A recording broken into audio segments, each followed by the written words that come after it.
I want to start this sermon off the way that every sermon should start, and that's with a dad joke. What kind of shoes does a frog wear? Open-toed shoes, obviously. All right, well, maybe that one didn't strike you. Okay, how about this one?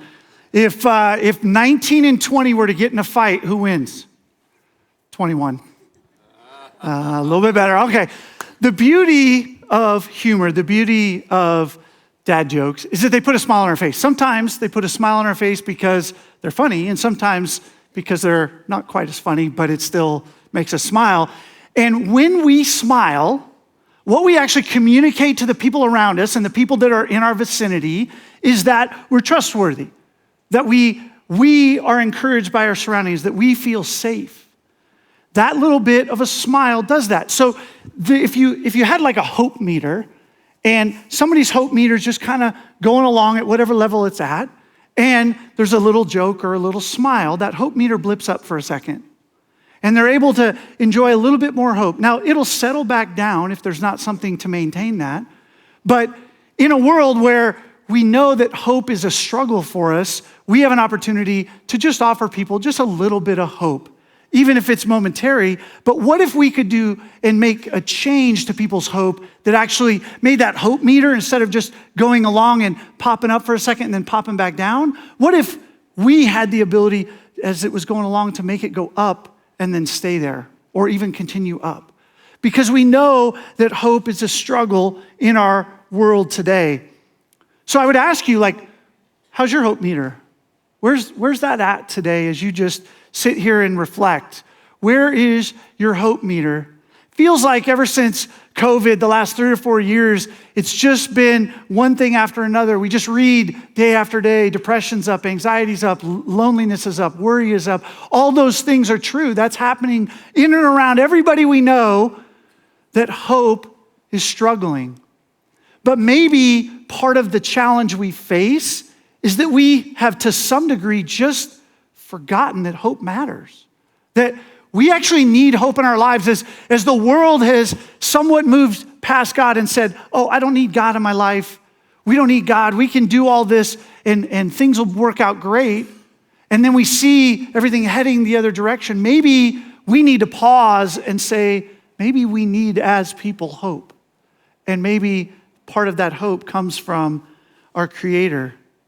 What is hope? Like if you were defining hope, you would say that hope is something where we feel like we, in our life, have purpose and meaning and value. I expect the good to happen. I believe that the chaos is going to go away eventually. I don't think the chaos wins. I think order will come to fruition.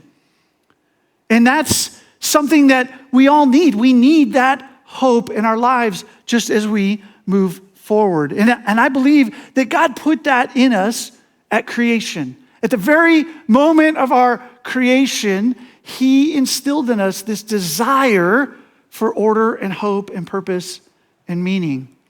If you go back to Genesis chapter 1, the very beginning, chapter 1, verse 1, in the beginning God created the heavens and the earth. Now the earth was formless and empty. Darkness was over the surface of the deep. Bible scholar Tim Mackey says that we, in our modern context, don't understand that verse. Like the very first verse. And because we miss something in that, we don't understand how valuable and how intricate hope is in our lives. What he explains is that the idea of created, in the beginning, God created.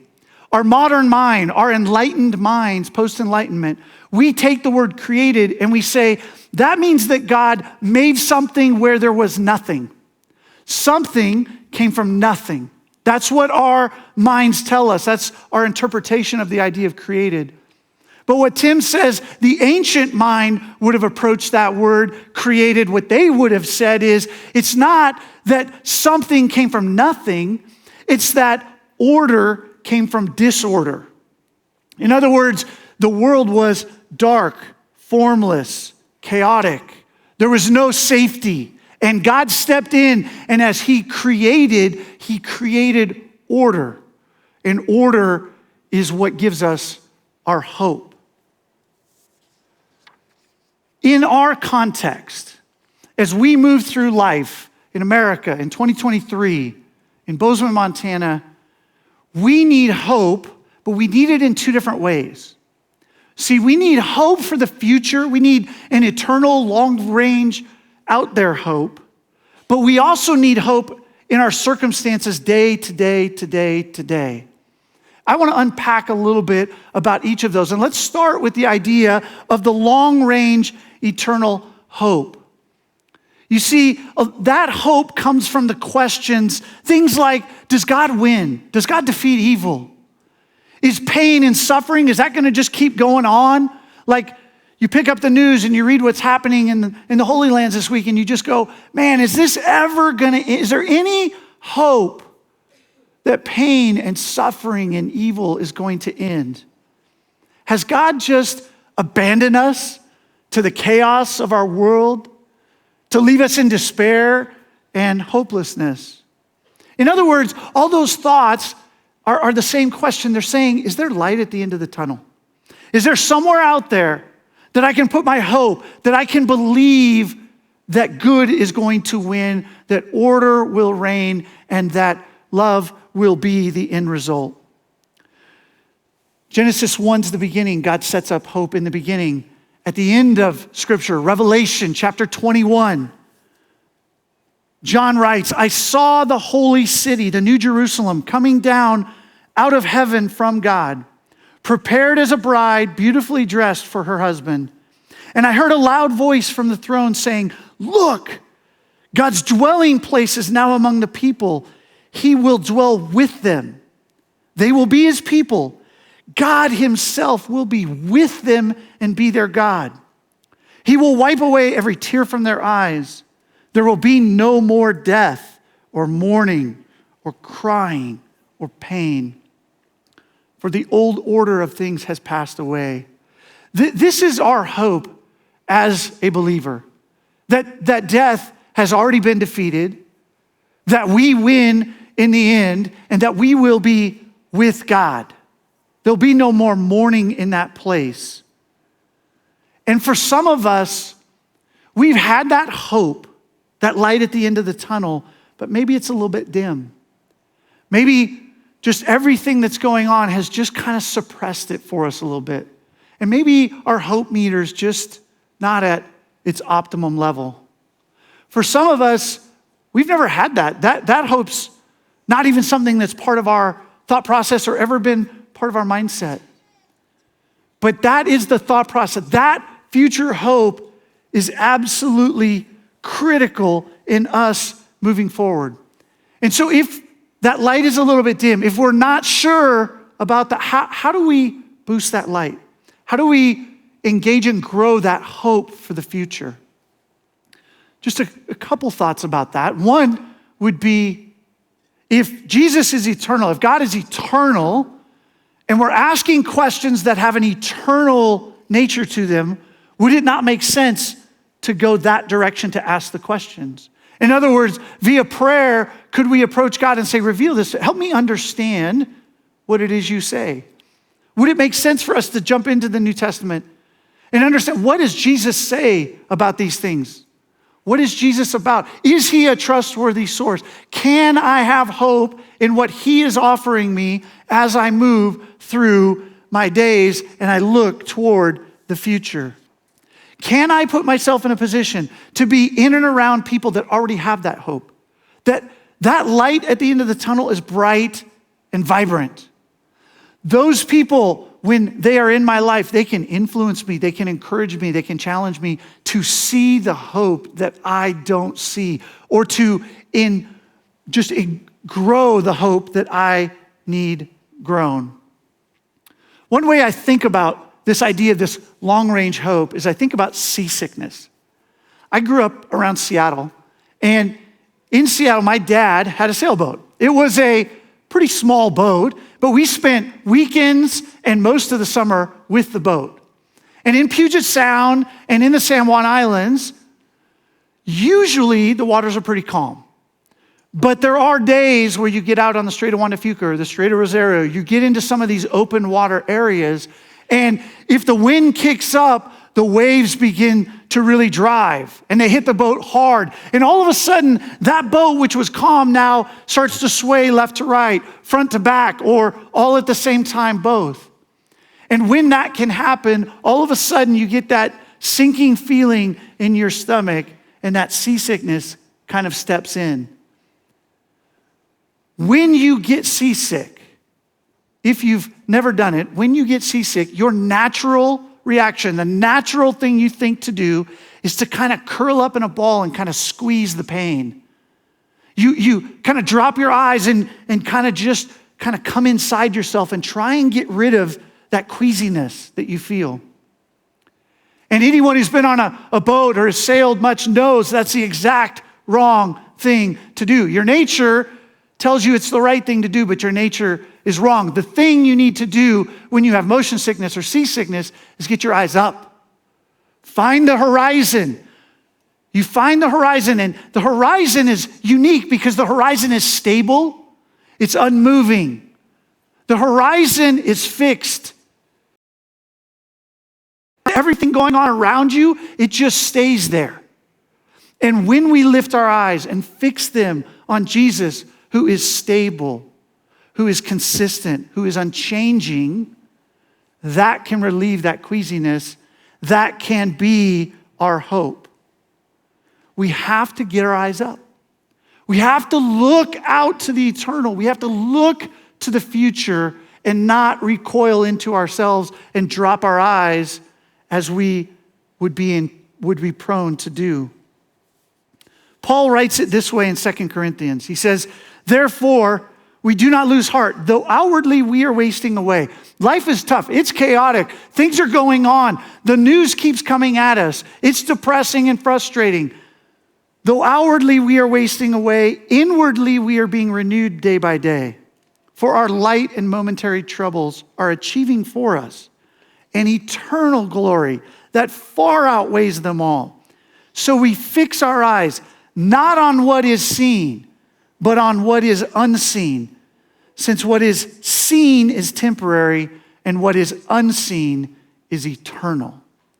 If we raise our eyes and we look to that horizon of our faith, to that moment when we will be with God physically in his presence, surrounded by his kingdom, where there is no more mourning, no more death, no more pain, no more evil, that can give us hope. It can brighten the light at that end of the tunnel that can make us be encouraged and move forward.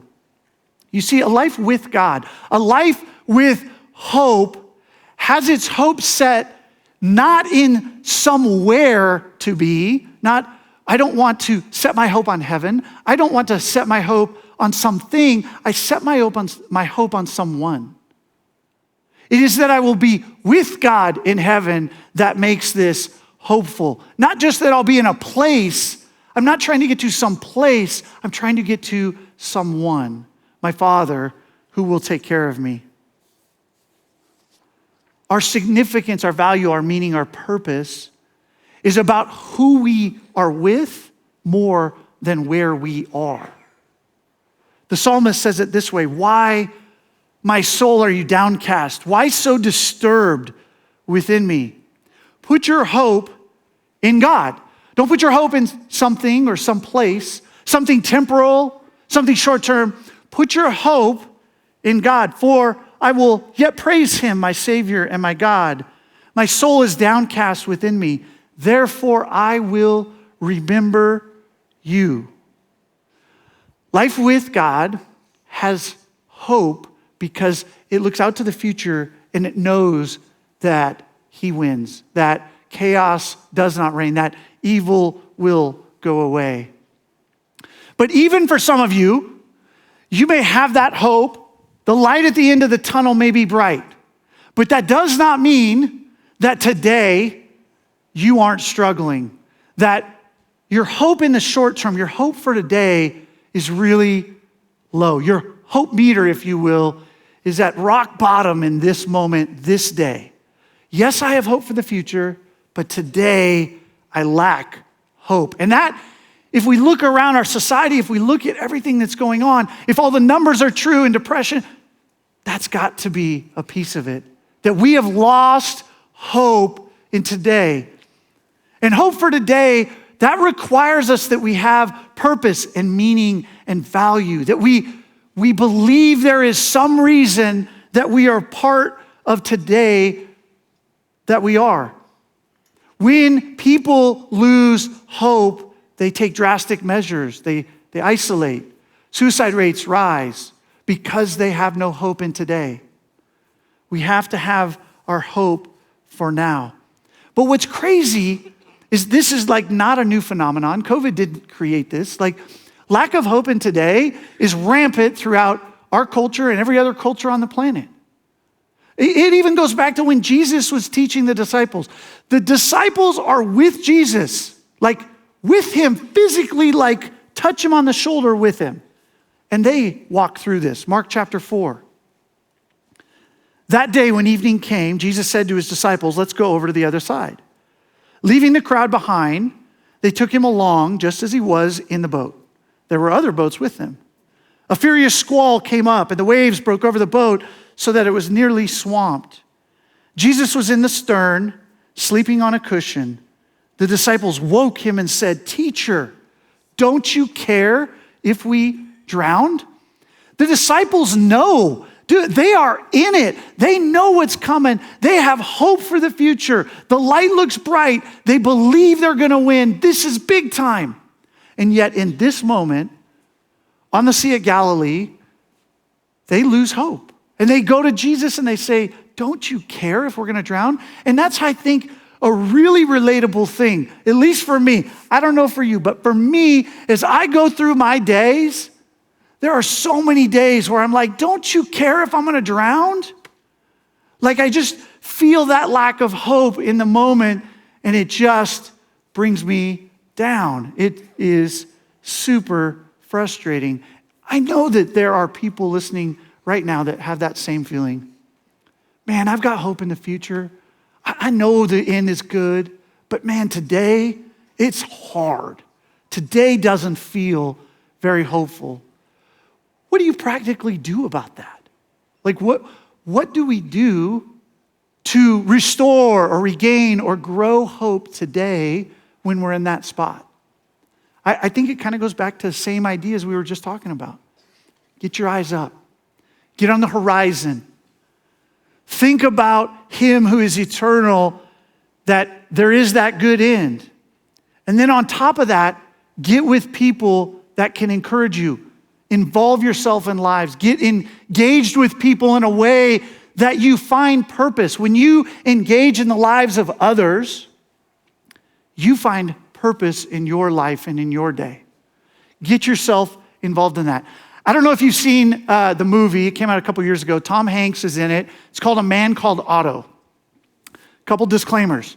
Not a Christian movie. It is got some thematic elements that should not be seen by younger kids. It's at least high school and up probably from a thematic side. It's dealing with really hard issues in this gentleman's life. That said, the arc of the story and what this totally secular, totally non-Christian movie paints is exactly what the Gospels teach us. Here's this guy. Family situation has destroyed his hope in today. His work situation has even further destroyed his hope in today. He lacks any hope whatsoever. He is at wit's end. And as he moves into that moment, this couple comes into his life and he begins to invest in them very reluctantly, very, very grumpily, if that's a word. He's very frustrated that they are stepping into his space. And yet, as he begins to invest in these folks and they invest back into him, all of a sudden you can see it. His hope begins to return. He begins to feel that he has a purpose today. And when he has a purpose, it makes him more hopeful. And then he invests more and becomes more hopeful. That is what we can do. That is our story. When we lose hope, we've got to get outside ourselves, because even when we lose hope for today, what we want to do is recoil into ourselves. It's just like that being seasick. We start to see our shoes and we don't keep our eyes up. But as we raise our eyes to our friends, our family, our coworkers, our brothers and sisters, we begin to invest in them. And then we feel hope. And then they invest back and we invest more. And hope rises on all sides. You could ask yourself, if you're in that place where you feel like, man, I don't have a lot of hope today. Things are not very good. Maybe who could I invest in? Who could I love on? Who could I serve?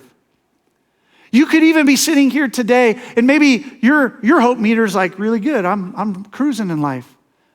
Maybe there's someone you need to just ask the question, how's your hope meter? How are you doing? Are you okay? Do you need a word of encouragement? Do you need someone to come alongside you? What I find interesting about, as I was just processing this and thinking about this idea that we look out and we fix our eyes on Jesus, but at the same time, we help people and engage with people, it makes me start thinking about what I believe to be one of Jesus' core teachings in Matthew 22. Jesus says, he's being challenged by some Pharisees, and the Pharisee says, "Teacher, which is the greatest commandment in the law?" And Jesus replies, "Love the Lord your God with all your heart, with all your soul, with all your mind. This is the first and greatest commandment. And the second is like it, love your neighbor as yourself." If you've been around faith or around Christianity for very long, you've probably heard those. That's a very core tenet or teaching to what Jesus has. But think about that. All he's saying is, fix your eyes on God. Get your eyes off yourself and get your eyes on God. That will restore your long-term hope. And get your eyes and fix your eyes on people and engage with and encourage people. And when you love God and love people, you will get hope. You will have hope grown and restored within you. It's weird because life is not going to be a bed of roses. Like, you can do the right. I can invest in God. I can get to know God. I can grow close to God. And I can be investing in people and pouring out my life into people. And it does not mean my life is a bed of roses. It does not mean that my circumstances will really get better automatically. When the disciples were in the boat, right, their circumstances were scary. They weren't the circumstances they want. So what did they do? They went to Jesus. Don't you care if we drowned? They went to Jesus right there and said, help us. Get involved with us. But if we love God and love people, even though our circumstances may not dramatically change, what you will be doing, what I will be doing, is we will be fulfilling the purpose for which we were created. You were created. You were actually made in his image to love him and love people. When we don't do that, we lack purpose. When we lack purpose, we lack hope.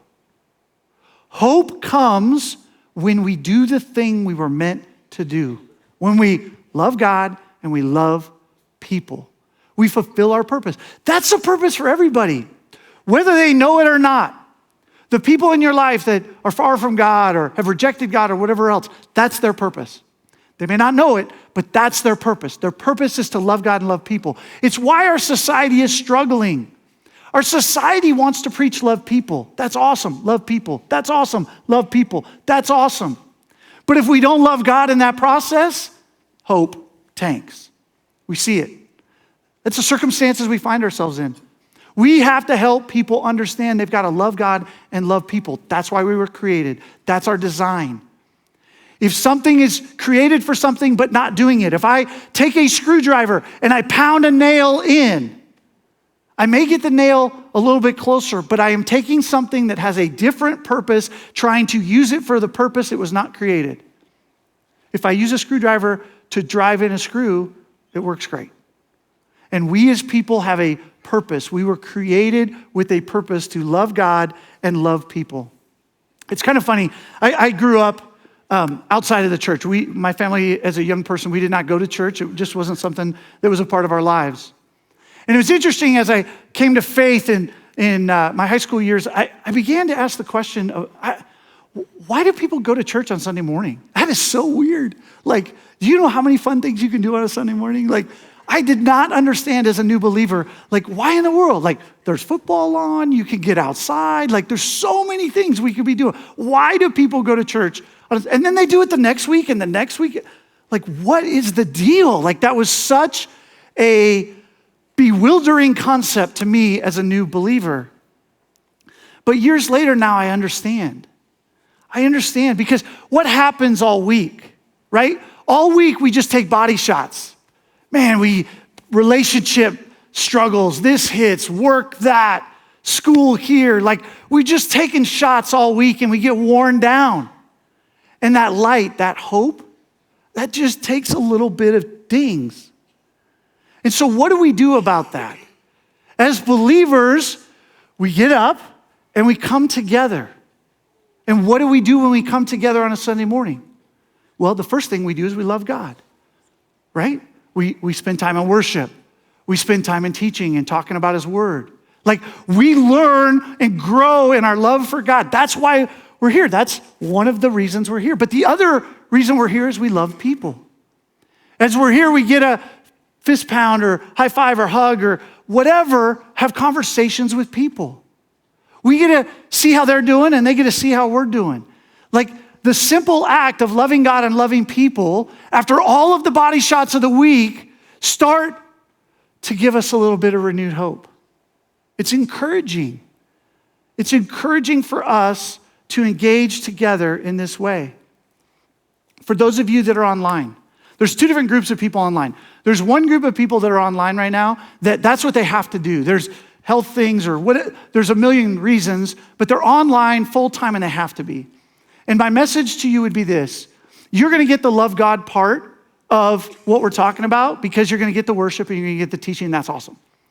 But I wanna make sure you make an effort to love people. Find a way to get around people. How are you doing that? Because if you take the body shots all week and only get the one half, I worry that depletes your hope over time. But your hope can grow when you get around the fellowship of believers. The other group of people online, or some, are folks that got in the habit. Like, if we're being honest, like, the technology and the fact that we can do this is awesome. And I would never discount it, and I'm so thankful that people join us remotely. And 2 weeks ago, I was online because I was down in Arizona. It's such a great way to stay in contact. But I would encourage you, if you can come and you have the opportunity to do so, I would encourage you to do that, because what that does is allows you to love people. You get around people, you rub shoulders with weary travelers, other people that took the body shots, and all of a sudden we can get that encouragement from that time together. So a lot of what we've been talking about is really focused on kind of our hope, or my hope, right? Like, how do I have this future hope? How do I have hope today? I need both, because if I have both, I can be a hopeful person and I can pass that on. But let's stop for a moment, and instead of thinking about our own hope, let's think about the people around us. And I don't mean around us like physically, like if you're online in a room or in this room. I'm thinking about the people in our sphere of influence of life. I'm thinking about your coworkers, your friends, your family members, if you're still in school, your classmates.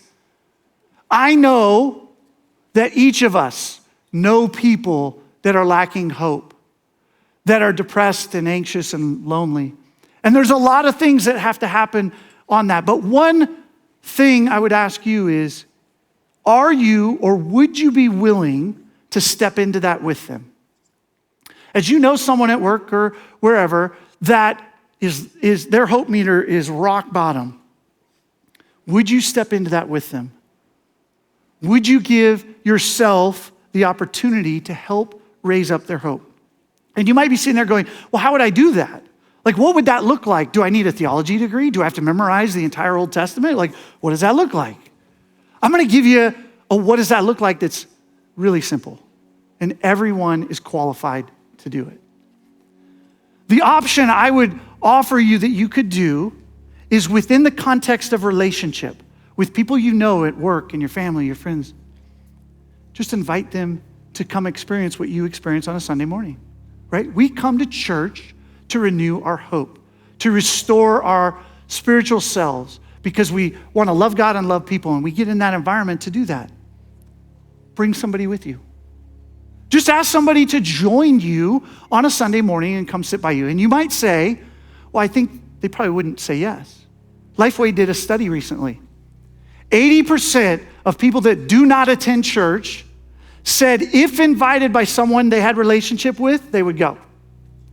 80%, that's a huge number. Like, how can you get 80% of Americans to agree on anything? Like, we can't even agree on anything at that level. And 80% of Americans say, if someone I have a relationship with asked me to go to church, I would go with them.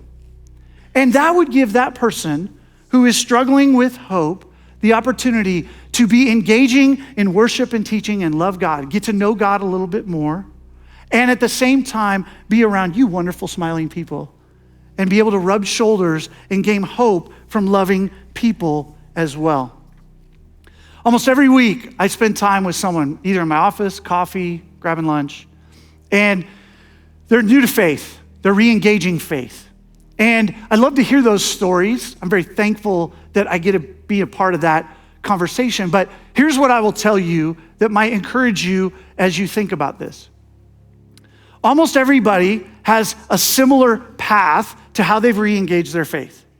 It was, in most cases, I've not run across a lot of people that had like an angelic sighting, although that would be super cool. They didn't have some magical thing happen in their lives. Most often, what I hear is someone says, yeah, I was just really struggling, and my friend Joe, they just invited me to go to church with them, so I came to Journey, and man, I was encouraged. I heard about, they don't say it, I heard hope. I heard that there's hope out there. That if I could engage God, maybe that could help me engage some more hope in my life, because life without God is pretty hopeless, let's be honest. And so I hear that over and over. I even recently had somebody tell me, this is nuts. I had somebody tell me, and this is, I swear to you true, because you won't believe me. They were at work. They have disengaged faith for their whole life. The other person at work had disengaged faith their whole life. The two of them are having lunch. They're having a conversation. The person who I'm talking to says they've been pouring out how hopeless they feel and how life sucks and what's the purpose and why go on. And this unbelieving person says, sounds like you need some hope in your life. Why don't you go to church? Hey, I heard Journey is kind of like pretty safe place there. You could go to Journey and do it. They had the courage to come.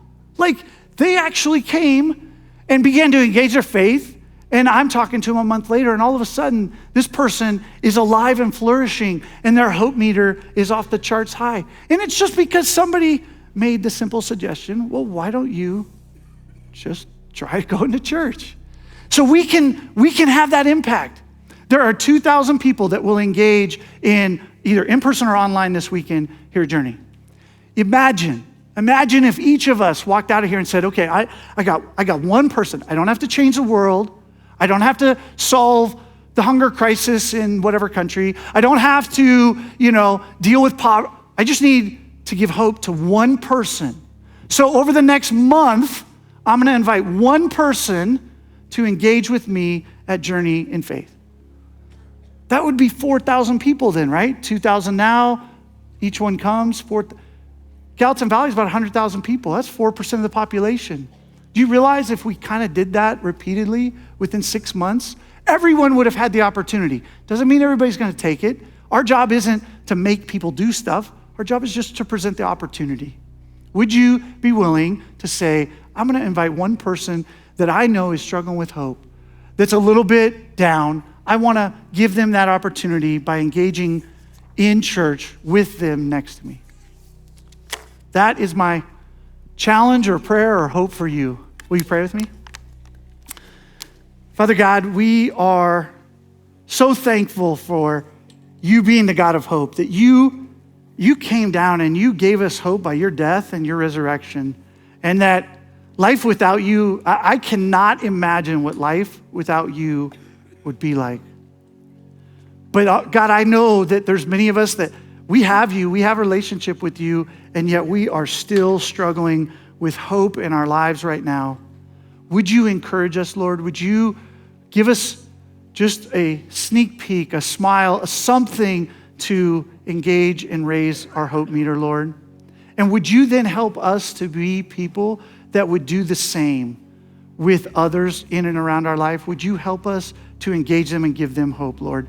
You are our rock. You are the one that you are the horizon we can look at.